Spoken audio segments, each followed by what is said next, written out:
Welcome back to the Deep Dive. Today we're doing something a little different. Instead of a historical event or some modern trend, we're diving deep into what is essentially an ancient instruction manual. Yeah, a kind of psychological blueprint. Exactly. The listener provided us with a stack of sources that outline the specific, the mechanics for achieving these really deep states of mental stability. That's right. We're talking about the jhanas or the absorptions.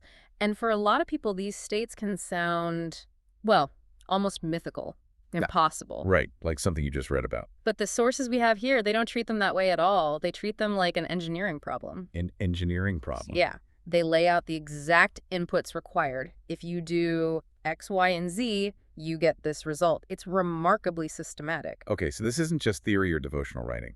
It's a technical guide. So our mission today is to really extract that practical guidance. How do these mental factors like effort and something called right zeal or chanda and this very specialized attention training, how do they all work together to stabilize the mind into these deep states of immersion? The state known as samadhi. We want the blueprint. We want the blueprint. And, it's fitting that if we look at the source material, this whole process is framed as the culmination of something bigger. The Noble Eightfold Path. Exactly. The path is this progressive sequence. It starts with right view, and the very final factor, the peak, is right immersion. This deep stillness, which is defined by the four absorptions, is the fruit of everything that came before. That structural setup is just so crucial, isn't it? It is. It immediately tells you that you can't just, hack your way to the end. You can't bypass the prerequisites and jump straight to the bliss. No, there are no shortcuts here. The texts really stress that this immersion relies fundamentally on seclusion. Physical seclusion, like going to a cave. Well, yes, that's part of it, but it's more about mental seclusion. Yeah. It's about the fading away of these corrupting mental states, which leads to cessation. The immersion ripens, ultimately, as the skill of letting go. So it's the final product. It's the final product of a very long, very detailed process of ethical and mental purification. Okay, so let's unpack that. If immersion is the final result, what's the indispensable starting point? I mean, where does this manual say you have to begin? It's unambiguous. Before you do any of the deep mental work, you have to establish an ethical base. It's the bedrock. It is the bedrock. The texts present this magnificent, almost mechanical sequence. It shows you why ethics isn't just a nice to have, it's non-negotiable. And it all starts with ethical conduct, fulfilling a condition for, what was it? For having no regrets. Okay, now wait a minute. Why no regrets? That seems like, an emotional state, not some kind of spiritual catalyst. But look at the chain reaction. Look at the sequence of success that the sources say follows from this one condition. Okay. First, ethical conduct leads to no regrets. Right. But no regrets leads to joy. The text calls it pamorja. Okay, joy. I can see that. From that joy arises rapture, or piti. Then rapture leads to tranquility. Tranquility leads to bliss. And finally, that bliss is the condition that allows for right immersion, for samadhi. Wow. So it's a domino effect. A very precise one. So if I'm living a life filled with, misconduct, I'm lying, I'm stealing, I'm causing harm, that conduct generates guilt, anxiety, remorse. All this mental static? Exactly. It's like this psychological pollution, and it acts like a massive dam, just stopping the flow of joy and tranquility. That's a perfect analogy. So no matter how hard I try to sit down and meditate, my mind is constantly being pulled back to the burden of all that regret. You've hit the core insight right there. The ethical foundation, right speech, right action, like giving up killing or stealing, and right livelihood.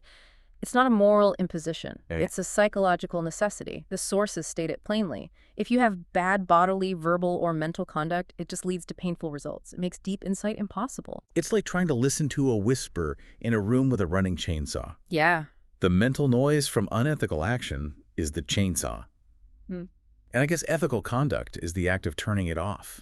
It provides the silence needed for the mind to finally become tranquil. Absolutely. It purifies the foundation. It allows the mind to settle and stabilize. And once that purification begins, the structure is then powered by the second major engine. Right. Effort. Virya. Virya. And virya is often just translated as effort, which is, a bit thin. Right. It sounds like just trying hard. But the sources make it clear this is a key spiritual faculty. It's right up there with faith, mindfulness, immersion, and wisdom. This isn't just about showing up. It's a deliberate, sustained, powerful drive. So it's key to purifying the mind. It's absolutely key. And it's what's necessary to complete all those other spiritual faculties. But the texts also introduce this vital partner to virya. This is chanda. Yes, chanda, often translated as enthusiasm or zeal or even spiritual ardor. And this is where we see the difference, isn't it? The difference between just mechanical effort and a truly sustained motivation. Yes. Mechanical effort burns out. But zeal, that can sustain a practice over decades. That's the idea. The sources mention that developing the basis of psychic power, which itself uses immersion, has to be done through active effort and spiritual enthusiasm. So you need both. You need both. If you only have effort, you might push too hard, you might burn out, you break the practice. If you only have zeal without the discipline of effort, you just become scattered and flighty. They have to work in tandem. You have to work in tandem to fuel the training. This is where it gets really, really interesting for me, because the sources give tangible, practical instructions on what this effort looks like in daily life. You know, way beyond just the meditation cushion. The 8 grounds for arising energy. Exactly. Tell us more about these grounds, because they sound like a masterclass in like preemptive energy management. They are profoundly structured. I mean, the list directly addresses our psychological tendency to procrastinate or to just let our energy lapse. Okay, give me an example. So, for instance, the instruction is to rouse energy before you even start a task. You know you have work to do, so you generate the energy preemptively. Ah, so you don't wait to feel motivated. You create the motivation. Exactly. And then after you finish the work, knowing that spiritual work is continuous, you rouse energy again after your mundane duties are done. It's a constant cycle. It is. It applies to everything. Rousing energy before a journey, rousing it after you arrive, during social interactions, even during daily activities like eating. Wow. And this one is critical. Rousing energy during sickness. The idea is that you realize your time and opportunity are scarce, so you don't slack off even when you're ill. That completely shifts the focus from, I hope I find some motivation today, to, I am structuring my entire day so that motivation is always being generated and is always available. You've got it.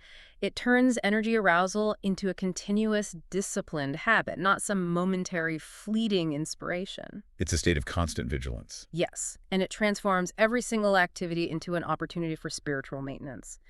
And the sources give a very explicit and, frankly, a very stark motivation for this rigorous schedule. Which is? The whole intention is to avoid that dire scenario of standing before King Yama, the Lord of the Dead, and having to admit, I couldn't, sir. I was negligent. That is terrifying. It is. The implication is that if you let even one small moment of negligence slip by, you could face the ultimate spiritual failure because you failed to act when you had the chance. The urgency isn't abstract, it's completely existential. And that urgency, it just escalates dramatically when the topic shifts to actively giving up corrupting, unskillful qualities. So for that, the standard level of energy isn't enough. Not even close.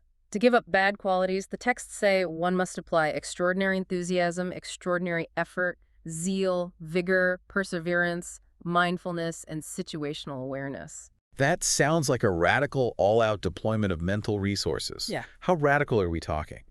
The comparison they use is the immediate, desperate action you would take to extinguish a fire that has just started on your head. Okay. You don't take a gentle break. You don't think, I'll deal with this later. You drop everything, and you act with total, unreserved, immediate intensity. The effort has to be proportional to the danger of the corruption. That perfectly illustrates the paradox, doesn't it? To achieve the deep stillness of immersion, you first have to apply this extraordinary, almost desperate intensity to clean the mind. And that effort is driven by the clear realization that these bad qualities are corrupting and they will inevitably lead to suffering. And this commitment, this blend of fierce effort, virya, and the spiritual ardor, chanda, is the only thing that can defend you against a very specific danger the texts highlight for practitioners. The spiritual peril. Tell us about this peril. It sounds serious. It is. The danger arises when a disciple tries to emulate their teacher's seclusion. They go off to a remote place, a forest, a cave, and they achieve some temporary serenity. Okay, so far so good. Right. But then they become popular. Lay people start visiting, bringing gifts, seeking instruction. And the text notes that the disciple starts to enjoy the infatuation. And critically, it says they fall into greed.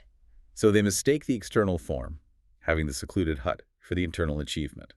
They have the look of a meditator, but they lack the full, extraordinary commitment to non-attachment. Precisely. They allow the corrupting habits, these unskillful qualities, to take root again through the subtle pleasure of validation, of social standing. They return to indulgence and all their progress is ruined. So the peril isn't a lack of technique. No. It's a failure of that ethical foundation and a failure of the required zeal to resist even the most subtle forms of grasping.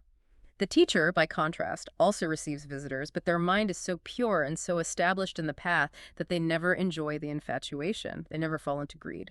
The difference is the depth of purification. The depth of purification achieved through that extraordinary right effort. Okay, so if Section 1 established the ethical container and provided the intense fuel of effort and zeal, where do we go next? Next, in Section 2, we install the sophisticated steering mechanism. The steering mechanism. The sources emphasize that no single thing is so beneficial as rational application of mind. The term is yoniso manasikara. Let's pause on that term, yoniso manasikara. It sounds very academic, very technical. How should we understand rational application of mind in a functional way? Functionally, it's the deliberate, intelligent choice of what to pay attention to. So it's about strategy. It's about strategy. It is applying your mind in a way that leads to growth, not to decay. The rational mind doesn't just react to whatever comes up. It intelligently selects the right objects for your practice. And this intelligent choice is the critical factor that links the foundational ethical practices directly to the deep states of absorption. So effort gets you to the door of meditation, but this rational application is the key that actually unlocks it. That's a good way of putting it. How does this rational choice catalyze immersion? What's the mechanism? The sources lay out a direct causal pathway, frequent rational application of mind to things that are the basis of serenity and freedom from distraction. Like the breath. Like the breath, for example. That rational application fuels the arising and fully develops the awakening factors of immersion, samadhi, and equanimity. That's a powerful linkage. It's saying we don't just sit and wait for absorption to happen to us. Not at all. We intentionally feed it by focusing on things that are conducive to stillness. And this is exactly how rational application prevents spiritual decline. The texts say that when you apply the mind rationally, the five hindrances— The main obstacles to immersion. Right. Sensual desire, ill will, dullness and drowsiness, restlessness and remorse, and doubt. When the mind is applied rationally, these hindrances just don't arise. Or if they've already arisen, they're immediately given up. So it's like a constant preventative maintenance check for the mind. It is. The moment you see a thought drifting towards sensual desire, the rational mind recognizes it as unwholesome and just immediately redirects attention, fueling the good qualities instead. Precisely. And concurrently, as the hindrances are abandoned, the 7 awakening factors arise and are fully developed. The sources connect this accomplishment in rational application of mind directly to developing the entire Noble Eightfold Path. And that path culminates in what? It culminates in the complete removal of greed, hate, and delusion. It provides the progressive, moment-to-moment intelligence necessary for continuous purification. Okay, so that intelligent choice, that yoniso manasikara, must then be executed through a constant storm of attention. Yes. And this brings us to the actual practice of mindfulness, or asati, and this crucial prerequisite of sense restraint. Sense restraint is declared the primary preparation for meditation. When the meditator encounters sights, sounds, smells, tastes, touches, or ideas, they do not get caught up in the features and details. Why are those specific words, features, and details so important? I mean, what happens if I do get caught up in them? Getting caught up means the mind starts to elaborate. It starts to judge and to project stories onto the experience. So if I see a pleasant sight, That's the feature. and then I start to dwell on its specific beauty or how I want to possess it. That's the detail. You've just crossed the line into creating psychological pollution. If the sense faculties say hearing is left unrestrained, the corrupting qualities of covetousness and displeasure would become overwhelming. So sense restraint is a preemptive boundary management system. I hear a sound, but I don't follow that sound into a whole story about what it is, why it's annoying me, or why I wish it would just stop. Exactly. The goal of this restraint, the text's promise, is protection. Protecting the sense faculties prevents these unwholesome states from overwhelming the mind, and that leads to an unsullied bliss inside. The bliss starts internally, protected from the chaos of the external world. It has to. This perfectly clarifies the mechanism of grasping then. The sources say if a practitioner approves, welcomes, and keeps clinging to desirable sights or ideas, this gives rise to relishing. And relishing is declared to be the very origin of suffering. The chain is so clear. It's laid out perfectly. Sense contact leads to focusing on details, which leads to clinging, then relishing, and finally, suffering. So rational application means consciously choosing not to welcome or cling, not to get lost in the features and details. Yes. By not clinging, relishing ceases, and when relishing ceases, suffering ceases. The mind is protected. And this leads us directly into the systematic development of mindfulness itself through satipatthana or mindfulness meditation. Which the sources say leads to great direct knowledge. The instruction here is incredibly precise about the attitude you need to bring to the practice. It is. When you're observing the body or feelings or the mind or principles, the practitioner must be keen ardent, aware of the situational context, and mindful. And all of this while being rid of covetousness and displeasure for the world. So it's an active, ardent observation, but it's free from judgment or grasping. That's the balance. The source material seems to focus particularly on mindfulness of breathing, anapanasati, suggesting this is the primary object that bridges the gap between focused attention and deep immersion. It's the model practice. I mean, the breath is always available, it's always changing, which makes it a perfect object for observing impermanence. The instruction involves sitting cross-legged, setting the body straight, establishing mindfulness. And then practicing two things at once. Yeah. Observing and cultivating. Yes.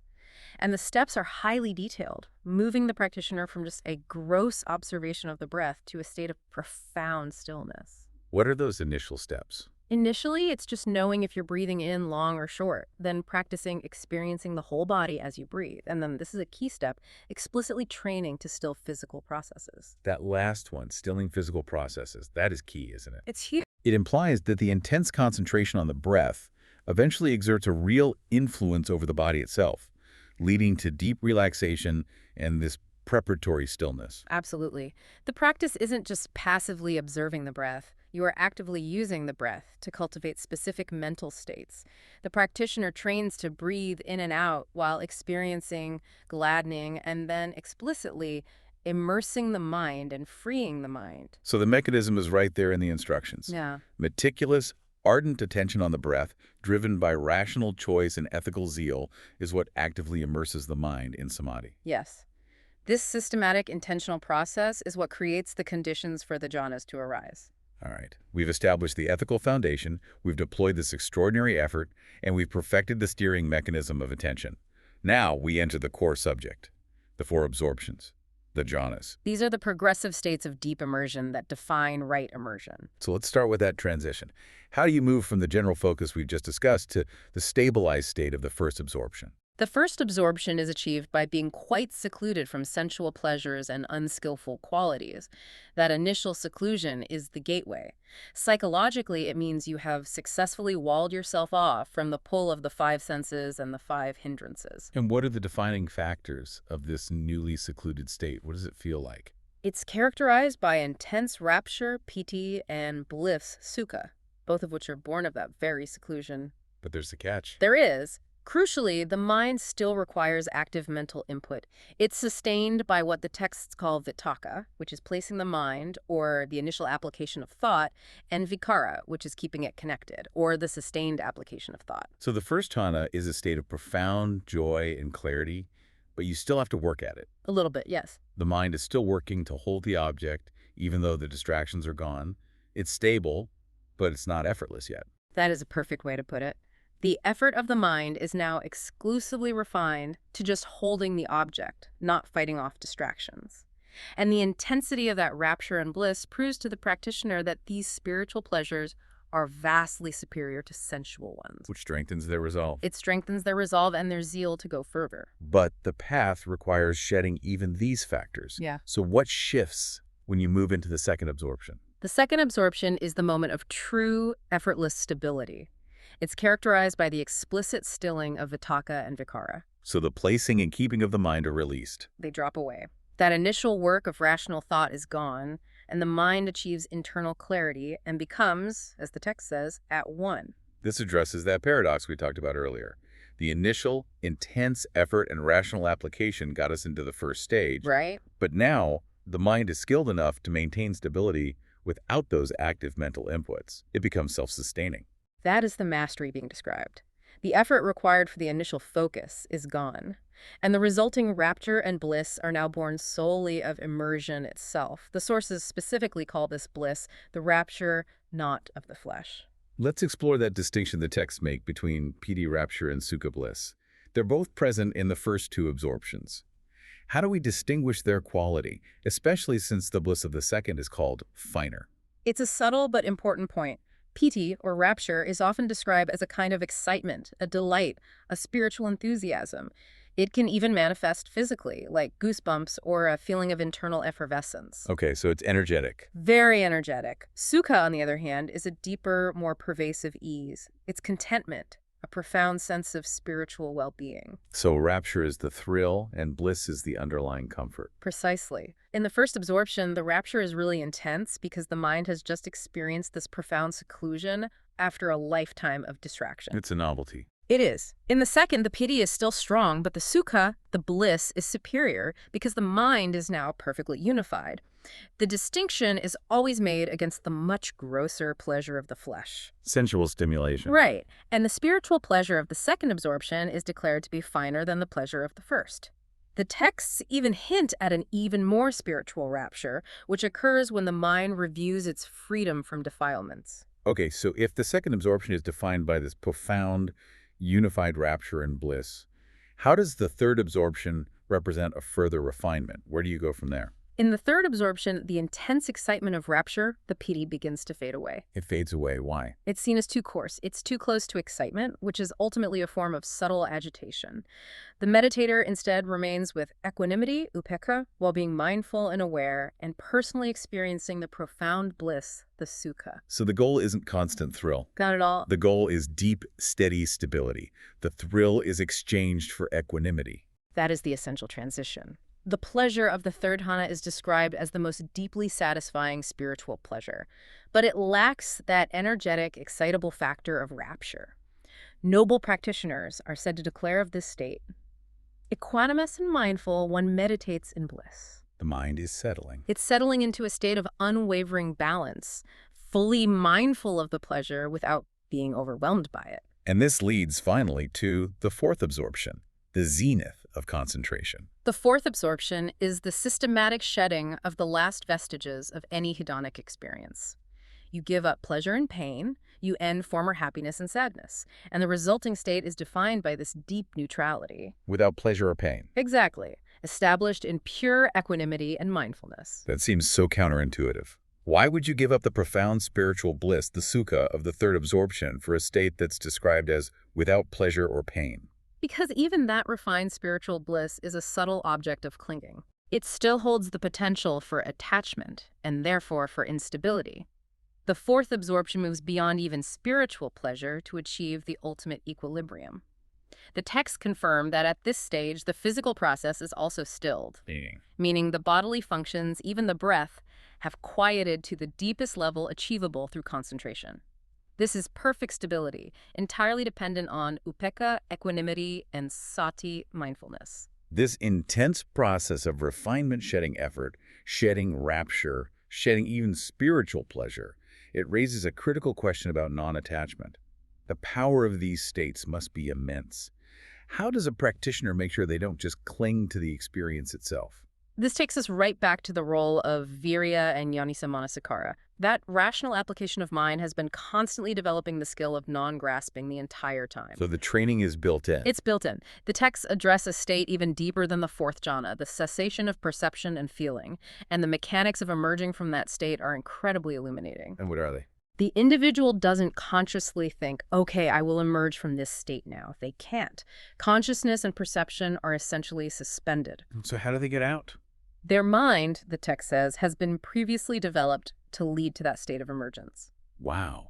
So the training regimen, the extraordinary effort you applied weeks, months, years beforehand, that determines the quality of your exit strategy. It determines everything. If your mind was trained not to cling to the bliss of the third absorption, it will emerge healthily from the deepest immersion without getting stuck. Exactly. The key to non-grasping is cultivated throughout the entire path. The sources explicitly state that when you're in the first absorption, your consciousness should not follow after that rapture and bliss. It shouldn't be tied or attached to the gratification in it. So even in the midst of that joy, part of the mind is supposed to remain detached. Yes. If the mind is not stuck internally, if it sees the state for what it is, conditioned and impermanent, it is considered well freed. The mastery is not just entering the bliss. The real mastery is releasing the bliss immediately upon emergence. So this intense, methodical development of immersion, powered by ethics and effort, guided by rational attention, it has one singular trajectory. One trajectory. Freedom, Yeah. or what the texts call extinguishment.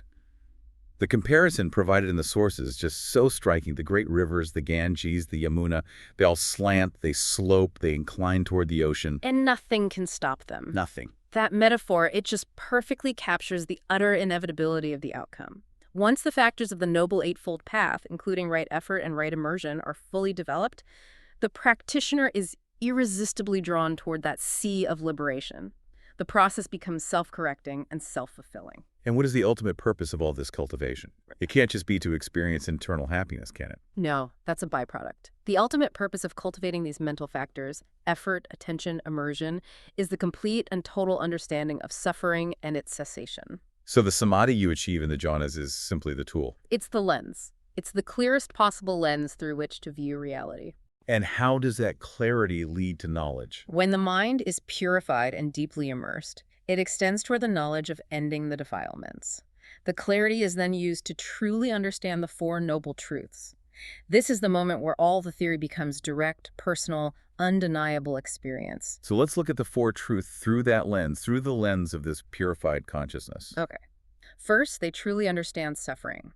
They see the five grasping aggregates: form, feeling, perception, choices, and consciousness. They see them as suffering itself. Not just that they lead to suffering, but that they are suffering. Exactly. Second, they see the origin of that suffering: craving, relishing, and greed. Third, they see its cessation. And fourth, they see the practice, the Noble Eightfold Path, as the one and only way to achieve that cessation. The mind, having been utterly stilled and free of all its usual clutter, finally has the power to see these truths without any distortion. The stability allows for the profound insight. The whole goal is to apply the spotlight of that purified concentration directly onto the nature of existence itself. If we connect this to the bigger picture, then, the cessation of suffering arises from what the texts call the utter cessation of instigating activity. Yes. The craving that fuels the whole cycle of suffering is extinguished because the practitioner has perfected the skill, in immersion, not to cling to any experience, whether it's sensory or spiritual. And when that desire finally fades away, what is the resulting realization? It is the unshakable knowledge of freedom. The texts describe the realization as, rebirth is ended, the spiritual journey has been completed, there is nothing further for this place. That's not a belief. No, it's an immediate, direct knowledge that the roots of suffering have been permanently and completely severed. And for you, the listener, this freedom has to be fundamentally tied to dismantling the sense of self, doesn't it? The io that we tend to project onto those five aggregates. Absolutely. Immersion is what aids the ultimate realization that those five aggregates, form, feeling, perception, choices, consciousness, are fundamentally impermanent. They're suffering, they're perishable, and most crucially, they are not self. The illusion is broken. The fully immersed, purified mind sees through the illusion. The moment you truly see, without any mental overlay, this is not mine, I am not this is not myself, the grasping just ceases. And with it, the suffering ends. The entire path, from the first step of ethical conduct and extraordinary effort, culminates in this final, perfect clarity. That concludes our intensive deep dive into the mechanics of absorption. We've mapped out a highly technical three-stage process. It really is a process. First, establishing that clean ethical foundation to eliminate the psychological burden of regret. Then, generating that extraordinary zeal and effort, virya and chanda, to combat spiritual negligence. The fire on the head. Exactly. And finally, directing all that energy through the rational application of mind, yoniso-manasikara, to focus attention, especially through meticulous mindfulness of breathing and sense restraint. And we saw how this systematic attention training is what stabilizes the mind, leading to that progressive shedding of mental factors across the four absorption states, Culminating in the sublime, balanced purity of the fourth jhana. which is defined by perfect equanimity and mindfulness. And this intense stability provides the ideal condition for the knowledge and vision that leads directly to the permanent freedom of non-clinging. It's an extraordinary system, a true spiritual science where every single step from ethics to bliss is a functional prerequisite for the next. The whole structure seems designed to eliminate excuses and inefficiency. This raises an important question, something to think about based on our discussion of the jhana progression. Okay. We established that the mind must be previously developed, not to cling to the profound bliss it experiences. So given that the goal is not the pleasure of samadhi, but the insight that follows it, Right. does true mastery of absorption lie not just in the intense focus required to enter the jhanas, but primarily in the unwavering equanimity, that final characteristic of the fourth absorption, that ensures non-clinging when the mind inevitably returns to ordinary consciousness. So is the ultimate measure of the path not how high you fly? But how cleanly and dispassionately you land. A profound thought to consider. That the highest spiritual achievement requires you to perfect the art of letting go of the greatest spiritual pleasures. Thank you for providing the sources for this intense deep dive into the engineering of the awakened mind. We hope you feel thoroughly well informed and perhaps newly inspired to apply that extraordinary effort.